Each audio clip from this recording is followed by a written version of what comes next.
First of all, I would like to congratulate you all for having chosen to do a master program in translation, because we need you, the world needs you. So translation, we have a kind of a success story, we have growth in the industry, and there is an America-based association, the marketing firm, Common Sense Advisory. They do quite a lot of market research about the translation industry, and they do annual reports about what is the status of the translation industry, who are the biggest, the largest translation companies in the world, what's their turnover, what areas of translation are growing the fastest. And it's quite interesting. If you go to the website Common Sense Advisory, you get a lot of information. Unfortunately, not much of it is free. So if you want to have these annual reports, you have to pay for it. But they have reported a constant growth of the industry over the last years. So they also reckon with about 10% increase in turnover every year for the European Union.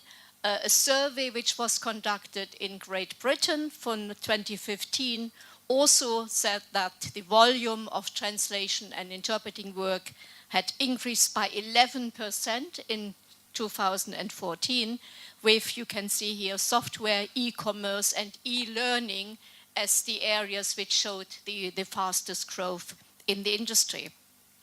And also, there was an article which reported that translation and interpreting services are the fastest growing industry in the country by job growth.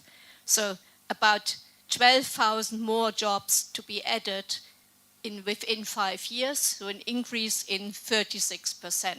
So there is a job out there in the world for all of you. So we can say there's job guarantee more for translation than for interpreting. Now, this is always an argument we used in the United Kingdom, because, you know, in Britain, lots of young people say, why shall I learn a foreign language? Everybody speaks English in the world, so they drop languages at school, then universities, we don't get the students. But when we have open days to advertise language programs and translation programs, we always give arguments like these, saying there is a job guarantee. So if you do a translation course, you will not be unemployed compared to some people in marketing or business studies or whatever these are. So you can say, I put a question mark here after success story. You say, well, if there is a job guarantee, as we have seen, but how many programs can we have until a certain satisfaction level has been reached? And also it's a question of the quality of these programs. So are all programs equally good to produce highly qualified translators? Because that's what we want. So when we talk about translator programs, the aims, so the words you come across is employability. So when you leave with your master certificate, is that we want you to get a job as translators and not as a cleaning lady or filling shelves in the supermarket. So, but also the programs need to have such a content that you get the qualification to find a job, that you are job ready. So graduates who are job ready, who are employable for the market. So, but what is the market actually? For which market are you being trained?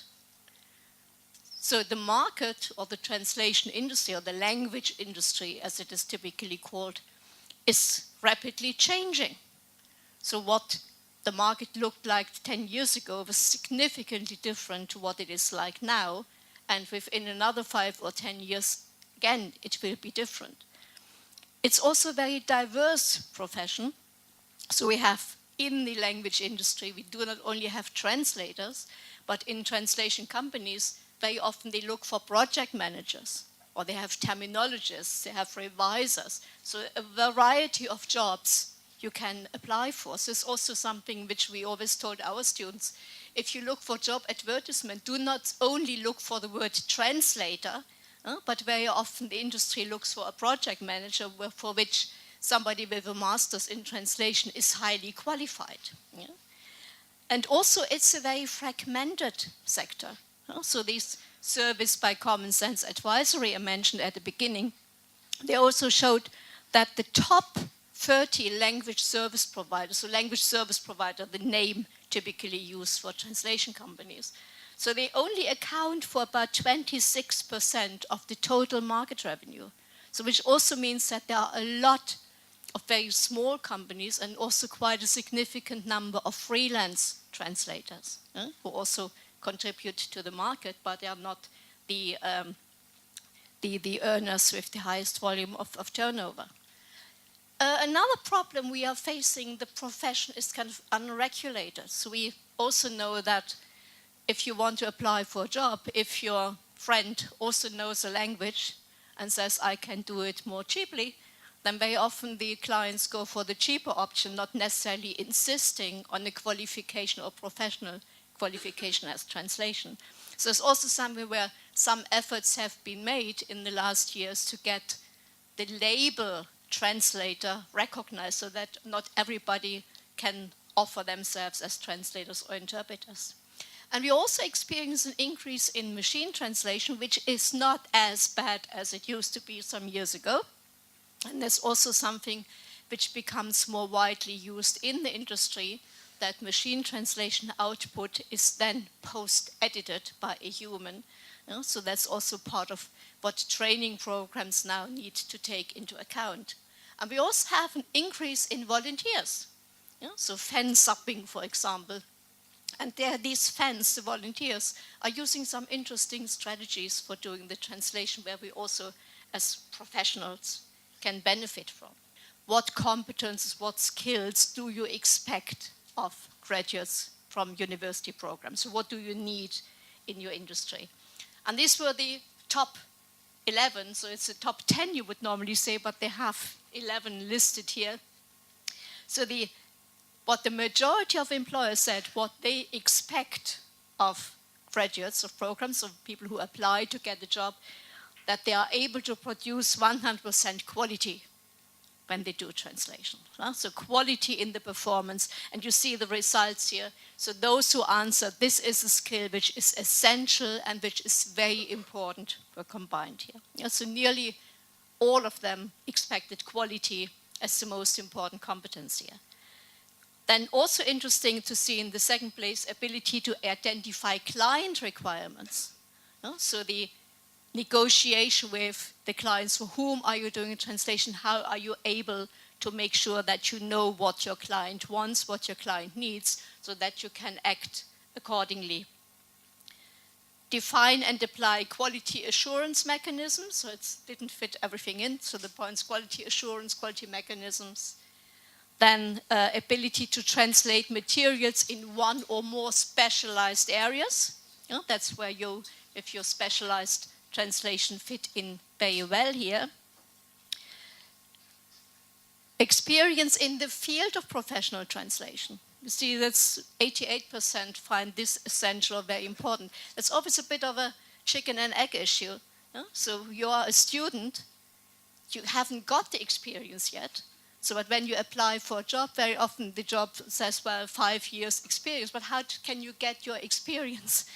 So if you want to apply and they expect the experience as a graduate. That's also something where we have been trying to work together with the industry to get placements as part of a training so that you can develop some experience.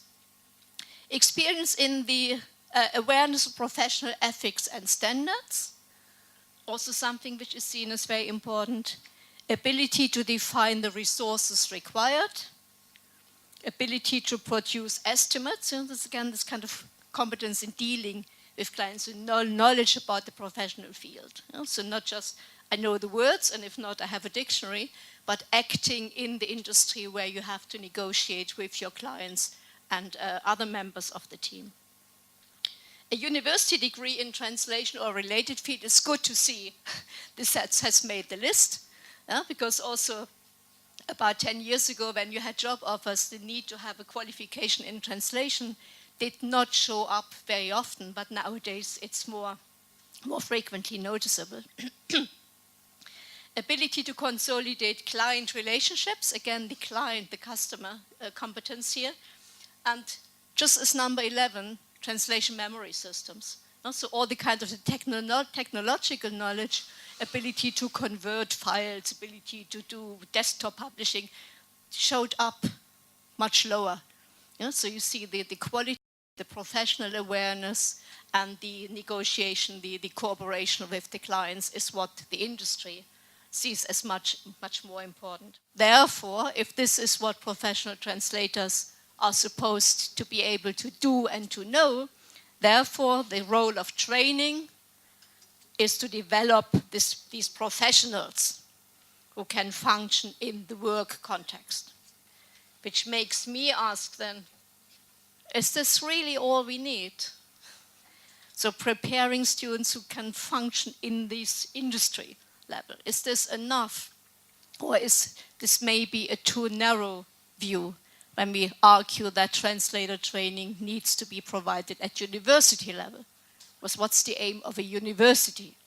So all we need is this professional element, then why not leave it to the industry, learning by doing? We have heard of the Bologna process. So where this European higher education area, where we have tried to come to kind of agreement, what do we expect at the different levels of education? So what are the learning outcomes, the descriptors at bachelor level, master level, doctoral cycle?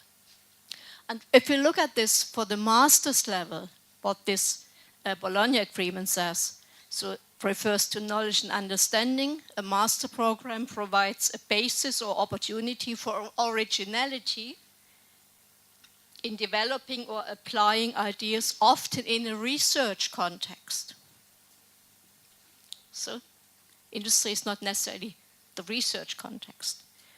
Applying knowledge and understanding through problem-solving abilities in new or unfamiliar environments within broader or multidisciplinary contexts. Making judgments, so demonstrating the ability to integrate knowledge and handle complexity, formulate judgments with incomplete data. Communication of your conclusions and the underpinning knowledge and rationale to specialist and non-specialist audiences. Being able to communicate to people about what you are doing, what does it mean to be a translator. When we sometimes struggle when we go to a party, and there are other people who say, what are you doing? Or I'm a medical doctor. Oh, wow, I'm a translator. So the social status, the recognition, what does it mean? So there's this difference in society. Sometimes people ask me when you say I'm a translator, how many languages do you speak? So as if translator just means being able to speak languages. Learning skills, study in a manner that may be largely self-directed and autonomous. So it's just more than this employability. And I think that's also something which we as training providers need to take into account. So when we think about the aims of developing a program, thinking about the content, what do we teach, how do we get the students involved, how do we make a translator training program interesting and challenging? So it's also a question of achieving the learning outcomes at a postgraduate level. I think it's more than being able to undertake a professional translation. So it's not just, this is my view, it's not just to produce graduates who are job ready to work as practitioners in the field of translation, in the translation industry, but there's the difference also when we talk about training and education.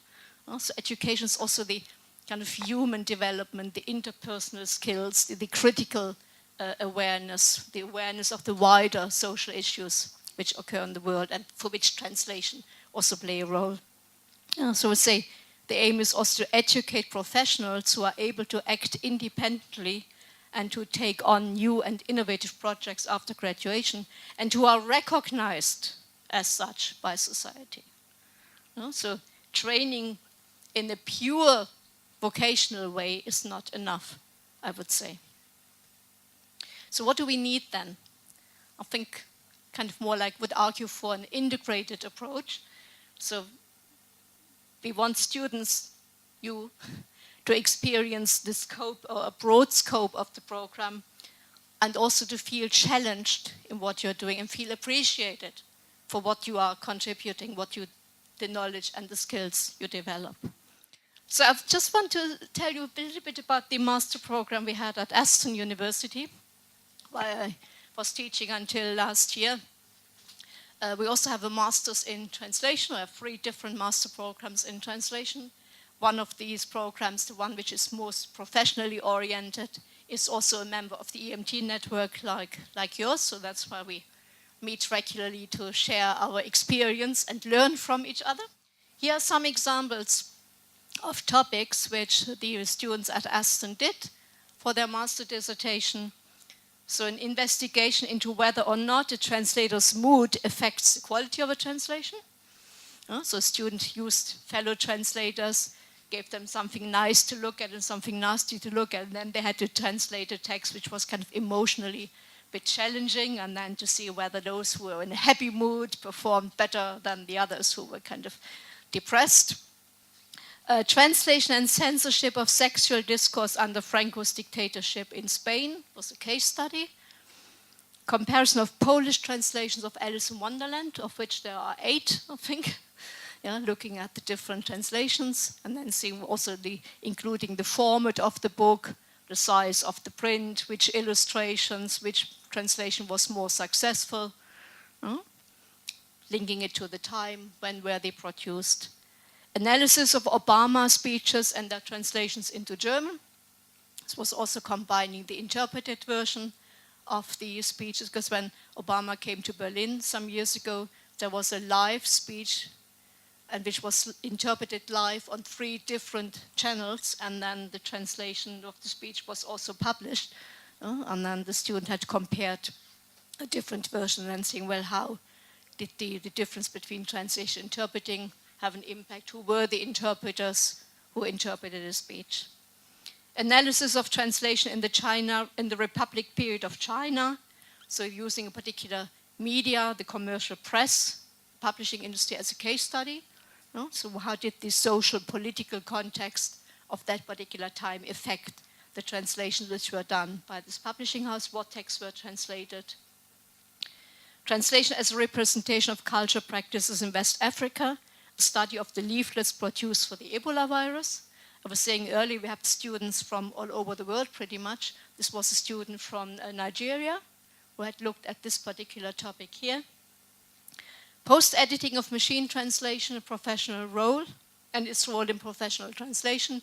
Here the student had interviewed several freelance translators, because one particular company said, we want to add, this was some years ago, said we want to add post-editing to our services, but we don't know how our freelance translators react to it. So it was also a link with a translation company which had motivated this particular topic.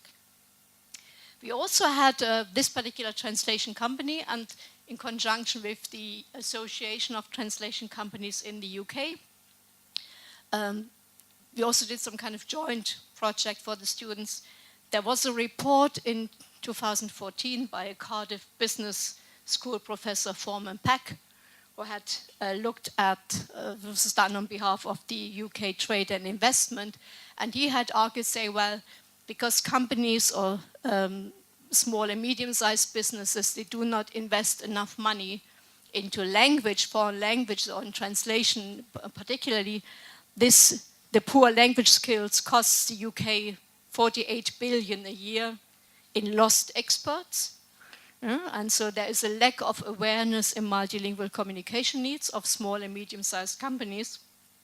But this analysis was done kind of more a theoretical one, based on single equation estimates. Don't ask me what it is, but it's this kind of particular formula using some general reports and doing this kind of calculation. And then the Association of Translation Companies said, well, actually, we need to have more evidence. That's where we said, well, we can use master students, their dissertation, to do some research. The findings, what these students found out, and saying both companies worked with an external language service provider, and they had good cooperation, but the translation needs were mainly customer-driven. So if a customer insisted on having particular information in their own language, then they would contact the language service provider. So not kind of a systematic policy. They also talk to the staff in the companies, what they think of translation, the importance of translation, and they found different opinions on the value of having translations produced by the professionals. So one said translation does not have any influence on the corporate performance, whereas others were saying translations bring customers closer to the company. So quite a diverse result here. But the main results for both companies, both case studies, so translation or communication needs are not fully incorporated into the strategy. So they do not really have a formal language policy of what they want to do. So my final word then, education is not the learning of facts, but the training of the mind to think, which Albert Einstein said, which I quite like. I think this, what I wanted to say with this narrow, only professionally oriented program, I think is a bit too narrow, but we need this kind of critical reflection and some kind of element in learning a bit more, not only learning at the receiving end, but contributing to our knowledge and gathering more knowledge by doing little kind of research projects ourselves. Thank you very much for your attention.